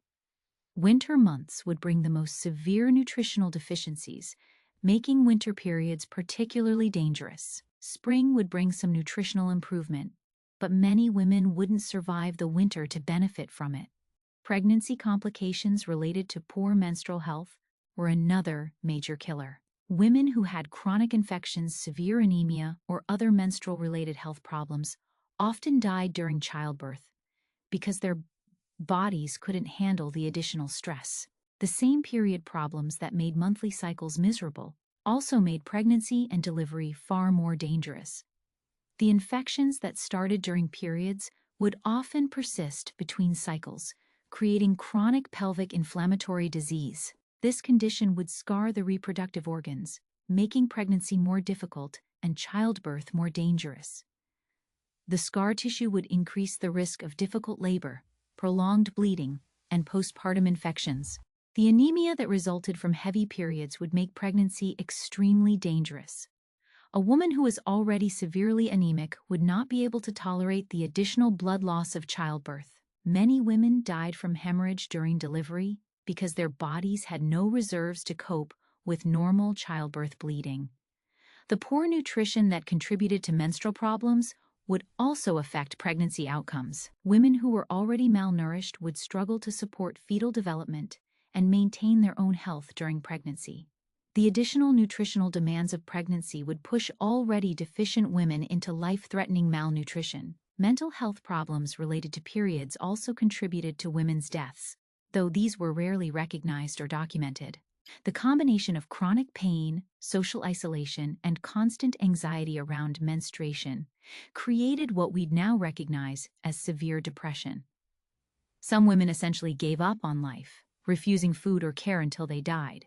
The monthly cycle of pain and isolation created a form of psychological torture that would break many women's will to live. The knowledge that this suffering would continue for decades with no hope of improvement created a hopelessness that could be fatal. Some women would stop eating, stop caring for themselves, or engage in dangerous behaviors that would result in their deaths. The social isolation that accompanied menstruation would exacerbate any existing mental health problems. Women who were already struggling with depression would find their symptoms dramatically worsened during their periods. The lack of social support during their most vulnerable times would make recovery from depression nearly impossible. The shame and guilt associated with menstruation would create lasting psychological damage. Women would internalize the message that they were inherently contaminated and dangerous. This psychological burden would affect their self-worth and their ability to form healthy relationships, creating a cycle of isolation and despair. The social consequences of menstrual health problems could also be deadly. Women who developed unusual symptoms, heavy bleeding, or other period-related problems were sometimes accused of witchcraft. The connection between women's bodies and evil was so strong in medieval thinking that any deviation from normal menstruation could result in execution. The witch trials that were common in medieval Europe often targeted women with reproductive health problems. Heavy bleeding, irregular cycles, or unusual symptoms might be interpreted as signs of demonic possession or supernatural powers. The accusations would lead to torture and execution, making menstrual health problems literally a matter of life and death. The association between menstruation and witchcraft was so strong that some women would hide their period problems even when they were life-threatening. The fear of being accused of witchcraft would prevent women from seeking help or even discussing their symptoms with family members. This silence would allow treatable conditions to progress to fatal stages. Even women who survived their periods often faced long-term health consequences that shortened their lives. Chronic infections led to scarring and damage that caused problems for decades. Severe anemia affected brain development and function. The stress of managing painful, difficult periods under impossible social conditions contributed to premature aging and early death. The cumulative effect of decades of difficult periods would be devastating to women's health. The repeated infections would cause permanent damage to reproductive organs. The chronic anemia would impair brain function and accelerate aging. The psychological stress would weaken the immune system and increase susceptibility to other diseases. The scarring from repeated infections would cause chronic pain that would persist between periods. Many women would develop conditions that caused constant pelvic pain, making normal activities difficult or impossible. The pain would worsen with each subsequent period, creating a cycle of increasing misery. The long-term effects of severe anemia would include cognitive impairment, heart problems, and increased susceptibility to other diseases. Women who survived severe anemia would often have permanent health problems that would affect their quality of life and longevity. The most tragic aspect of period-related deaths was how preventable they were. Simple interventions that modern women take for granted, clean materials, basic antibiotics, iron supplements, understanding of infection control, would have saved thousands of lives. But these women died because they lived in a time when basic biology was misunderstood and women's health was considered unimportant. The knowledge needed to prevent these deaths already existed in some form. Other cultures had developed better menstrual hygiene practices, cleaner materials, and more effective treatments. Information was available, but medieval European society chose not to prioritize women's health and survival. The economic cost of these deaths was enormous. Families would lose their primary food producers, childcare providers, and household managers. Children would be orphaned. Communities would lose skilled workers and knowledgeable members. The social and economic disruption caused by preventable deaths of women was devastating. Medieval records rarely documented period-related deaths directly, but they're hidden in statistics about women dying from women. Troubles, internal corruption, bad humors, or mysterious fevers that affected only women of reproductive age. When historians look at medieval mortality data, they find that women died at much higher rates than men during their reproductive years, and many of these deaths were almost certainly related to menstrual health problems. The euphemisms used to describe period-related deaths masked the true scope of the problem. Women's troubles could refer to any reproductive health issue, making it difficult to understand the specific role of menstruation in women's mortality. Internal corruption might describe infections that started during periods. Bad humors could refer to the anemia that resulted from heavy bleeding.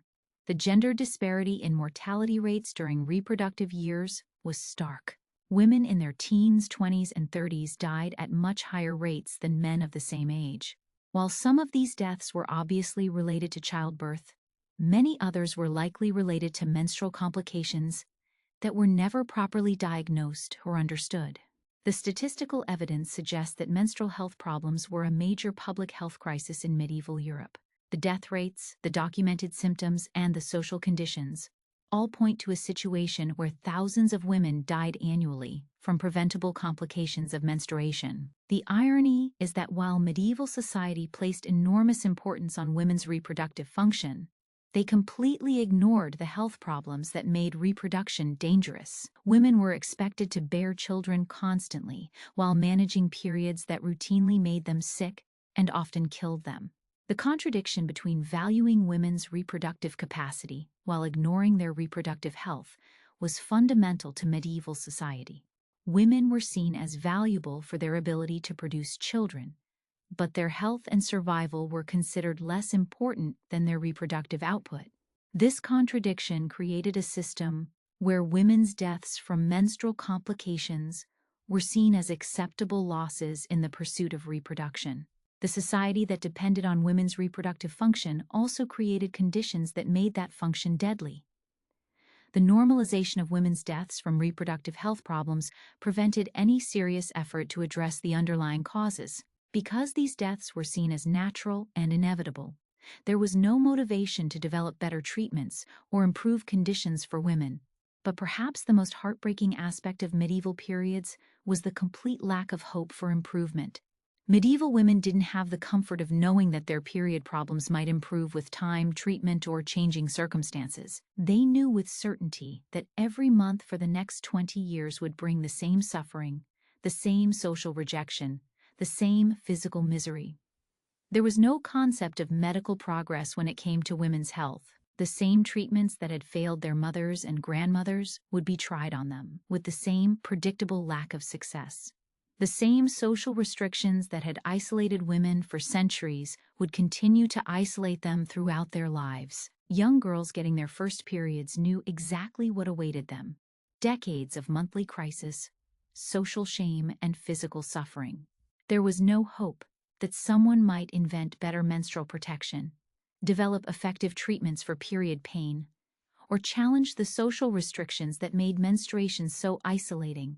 The knowledge that this was permanent, unchangeable, and universal among women created a particular kind of despair that modern women can't fully understand. You weren't dealing with a temporary health problem that might improve.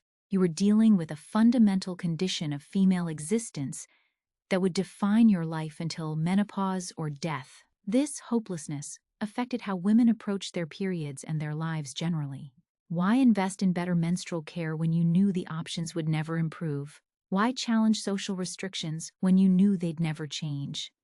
Why hope for better treatment when you knew medical understanding was fixed and unchanging? Many women simply accepted period-related suffering as their fate and focused their energy on surviving rather than improving their circumstances.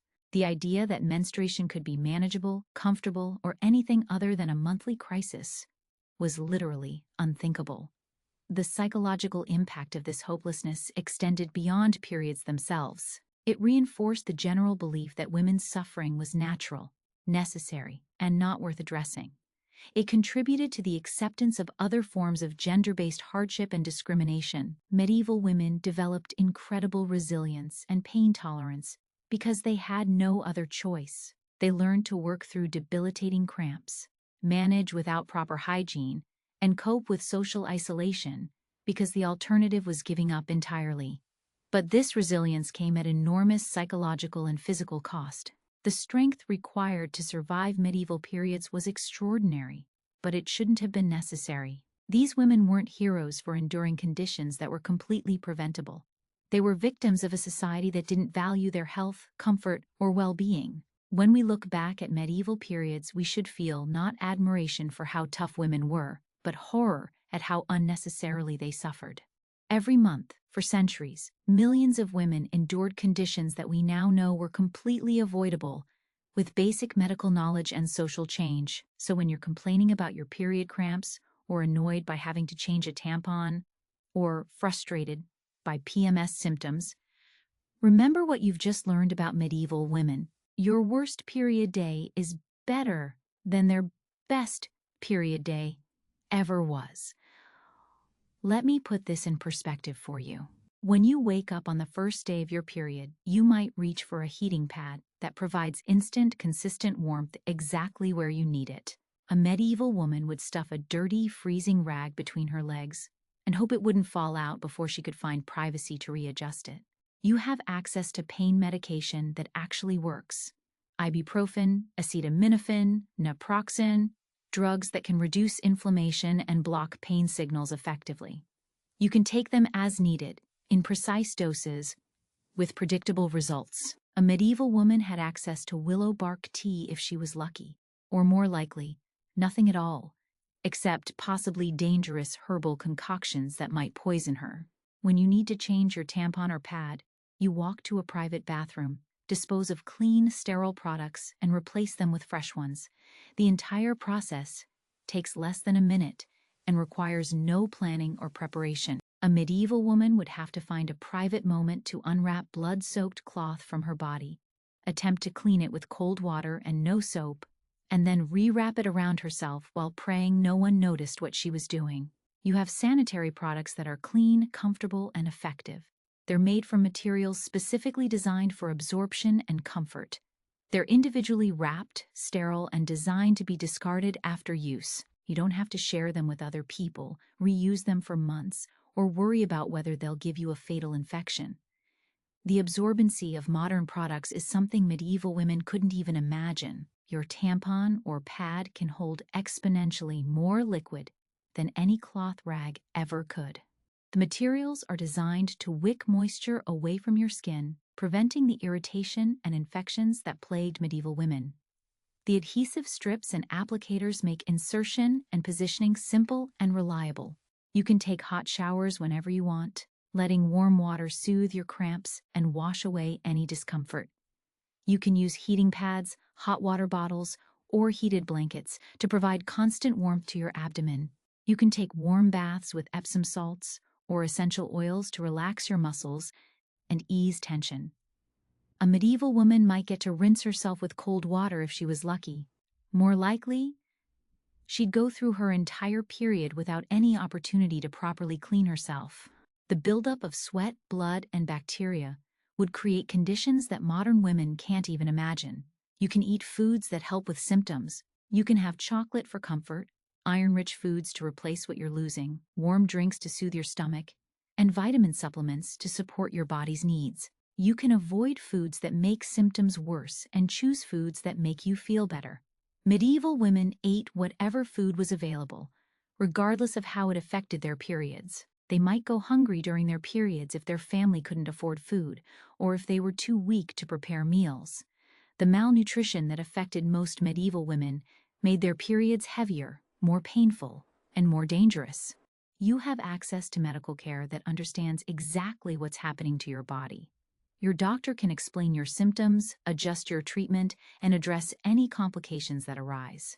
You can get tested for underlying conditions, receive treatment for infections, and get help managing pain or heavy bleeding. Medieval women had access to healers who literally believed their uterus could wander around inside their body. The medical care they received was more likely to kill them than help them. The treatments were based on superstition rather than science, and the healers had no understanding of basic biology or hygiene. Most importantly, you live in a society that doesn't consider you spiritually contaminated during your period. You can work, socialize, travel, and participate in all aspects of life regardless of your menstrual cycle. You don't face social rejection, economic punishment, or religious exclusion because of your biology. You can attend religious services, prepare food for others, touch your children, and sleep in your own bed during your period. You can go to work, maintain your social relationships, and participate in community activities. Your period might be inconvenient, but it doesn't make you a social outcast. The legal protections you have are something medieval women couldn't even dream of. You can't be fired from your job for having a period. You can't be denied housing or services because of your menstrual cycle. You have access to workplace accommodations and legal recourse if you're discriminated against. You can talk openly about your period with friends, family, and healthcare providers. You can seek support, share experiences, and get advice from other women. You don't have to suffer in silence or hide your natural bodily functions out of shame. The educational resources available to you are incredible. You can learn about your body, understand what's happening during your cycle, and make informed decisions about your health.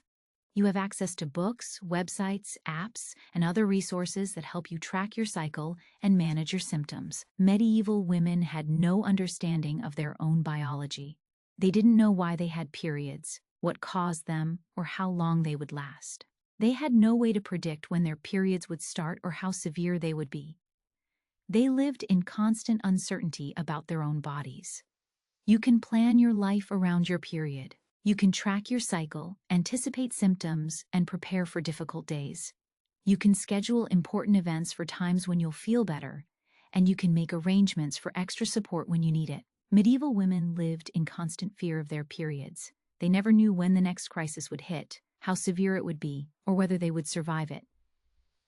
They couldn't plan ahead, couldn't prepare, and couldn't get help when they needed it. The privacy you have is something medieval women were completely denied. You can manage your period in private, without anyone knowing unless you choose to tell them. You can take care of your needs without public scrutiny or judgment. Medieval women had no privacy at all. Their periods were public knowledge, subject to community monitoring and enforcement of social restrictions. They couldn't hide their condition, couldn't manage it privately, and couldn't escape the social consequences of their biology. You have choices about how to manage your period. You can choose from dozens of different products, various pain management strategies, and different lifestyle approaches. You can experiment with what works best for you and adjust your approach as needed. Medieval women had no choices. They used whatever materials were available, endured whatever pain they experienced, and followed whatever social restrictions were imposed on them. They had no control over their own bodies or their own experiences. The technology available to you is miraculous compared to what medieval women had. You can use period tracking apps, heating devices, specialized clothing, and advanced medical treatments. You can access information instantly, communicate with healthcare providers remotely, and benefit from centuries of medical research and development. Medieval women had access to crude cloth rags and whatever herbal remedies were available locally. They had no technology, no advanced materials, no scientific understanding, and no hope for improvement. You can advocate for yourself and other women. You can demand better products, better healthcare, and better understanding of women's health issues. You can support research, vote for politicians who prioritize women's health, and work to improve conditions for women around the world. Medieval women had no voice, no power, and no ability to change their circumstances. They were trapped in a system that prioritized men's needs and ignored women's suffering. They had no hope of improvement and no way to fight for better conditions. The time you live in is unprecedented in human history for the treatment of women's health issues. You have access to resources, support, and understanding that previous generations of women could never have imagined. You live in a time when women's health is taken seriously, when research is conducted specifically on women's bodies, and when effective treatments are available. The progress that has been made in women's health over the past century is staggering. From the development of modern sanitary products to the understanding of hormonal cycles, from the invention of effective pain medications to the advancement of reproductive health care, the improvements have been revolutionary. But this progress wasn't automatic or inevitable. It happened because women fought for better conditions, because researchers dedicated their careers to understanding women's health, and because societies gradually recognized that women's suffering was neither natural nor acceptable. The suffragettes who fought for women's voting rights also fought for better health care. The feminists who demanded equal treatment also demanded better understanding of women's bodies. The researchers who studied women's health often faced ridicule and discrimination, but they persisted because they knew how important their work was. The companies that developed modern sanitary products had to overcome social taboos and technical challenges. The inventors of tampons and pads had to fight against societal resistance to discussing women's bodies. The entrepreneurs who built these companies often faced significant obstacles because they were working in a field that was considered unsuitable for polite conversation. The medical professionals who advanced women's health care had to challenge centuries of misconceptions and prejudice. They had to prove that women's health issues were legitimate medical concerns, not moral failings or spiritual problems. They had to fight for research funding, for recognition, and for the right to treat women's health as seriously as men's health. The activists who fought for workplace rights and legal protections had to overcome enormous resistance. They had to challenge laws that discriminated against women, fight for accommodations for menstrual needs, and demand equal treatment in situations where women's biology was used as an excuse for discrimination. The scientists who researched women's health had to overcome the bias in medical research that had excluded women for centuries. They had to prove that women's bodies were worth studying, that women's health issues were legitimate research topics, and that understanding women's biology was important for society as a whole. The politicians who passed laws protecting women's rights had to overcome societal resistance to change. They had to fight for legislation that many people saw as unnecessary or inappropriate. They had to argue that women's health was a legitimate concern for government and society. The cultural changes that made it acceptable to discuss women's health openly were gradual and hard-won, breaking down the taboos around menstruation, challenging the shame and secrecy that had surrounded women's bodies for centuries, and creating a culture where women could advocate for their own health needs required decades of persistent effort. The next time you think periods are inconvenient, remember the medieval woman stuffing dirty rags between her legs while working in freezing fields, isolated from her family, threatened with accusations of contamination, and knowing that this cycle of suffering would continue every month until she died. Remember her bleeding through her makeshift protection during the most important harvest of the year, knowing that discovery would mean economic ruin for her family. Remember her trying to care for her children while being told that her touch was dangerous and contaminating. Remember her developing a fever from infection, knowing that the treatment she'd receive would probably kill her faster than the disease. Remember her spending every winter period in a freezing room, changing frozen rags with numb fingers, surrounded by family members who could smell her condition but couldn't acknowledge it. Remember her working through summer periods in sweltering heat, watching her protection become a breeding ground for bacteria that would likely kill her within months. Remember her praying that her period wouldn't start during the week her village was threatened by war, during the harvest that would determine whether her family ate that winter, or during the birth of her latest child.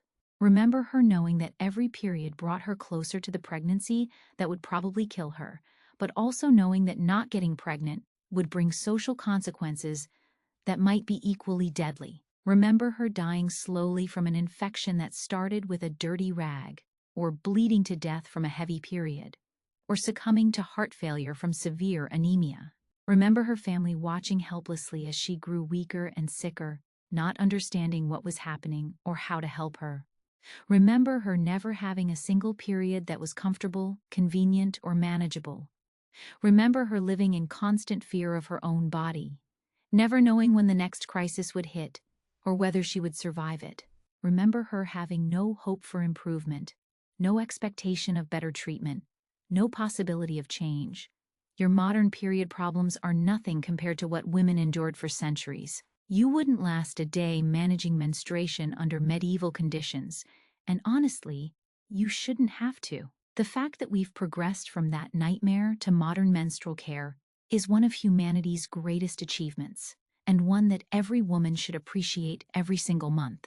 The next time you unwrap a pad or tampon, think about the medieval woman who would have considered it a miracle.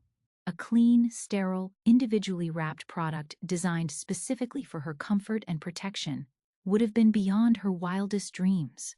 The fact that you can obtain these products easily, affordably, and without shame represents centuries of progress in women's rights and healthcare.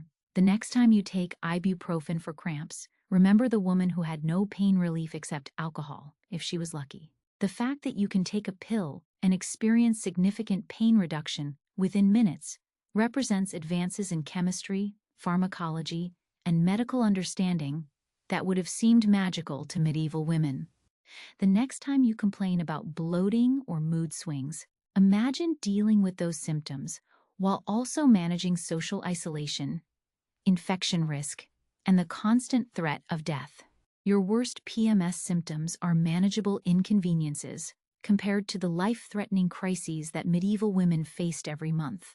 The next time you're annoyed by having to change a tampon at work, remember that you can do so in a private bathroom, with clean hands, using sterile products, and without anyone knowing or caring about your condition. The fact that you can continue your normal activities during your period, without facing discrimination or social punishment, represents a level of freedom that medieval women couldn't even imagine. The next time you track your cycle on an app, remember that you have access to technology that allows you to predict, plan, and prepare for your periods. You can understand your body's patterns, anticipate symptoms, and make informed decisions about your health. This level of self-knowledge and control was completely unavailable to medieval women. The next time you discuss your period with friends or family, appreciate that you can talk openly about your experiences without shame or fear. You can seek support, share advice, and connect with others who understand what you're going through. Medieval women suffered in silence, isolated by taboos and stigma. The next time you see a doctor for period-related concerns, remember that you have access to healthcare providers who understand your body and can offer effective treatments. You can get answers to your questions, solutions to your problems, and support for your health needs. Medieval women had no access to effective medical care for their reproductive health. The next time you exercise during your period, attend school or work, or participate in social activities, remember that you can do all of these things without restriction or judgment. Your period doesn't define your capabilities or limit your opportunities. Medieval women were excluded from essential activities and opportunities because of their biology.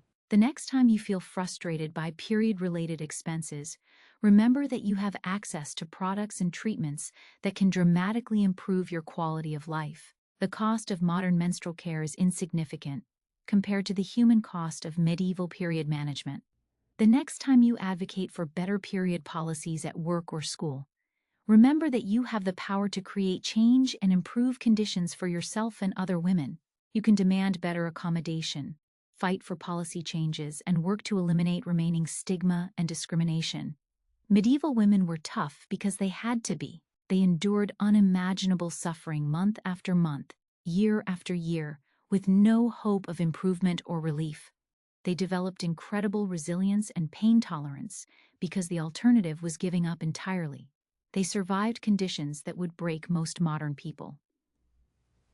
But they shouldn't have had to be that tough. Their suffering was unnecessary, preventable, and fundamentally unjust.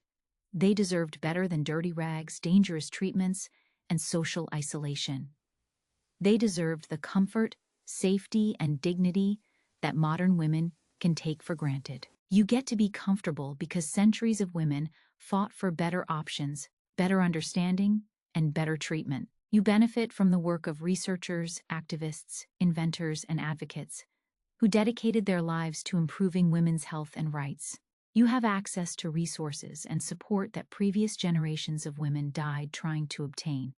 Don't take that progress for granted.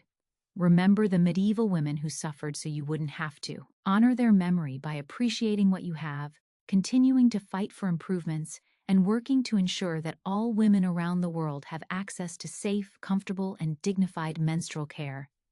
And never forget how much worse things used to be. When you think your period is bad, remember that medieval women would have traded places with you in a heartbeat.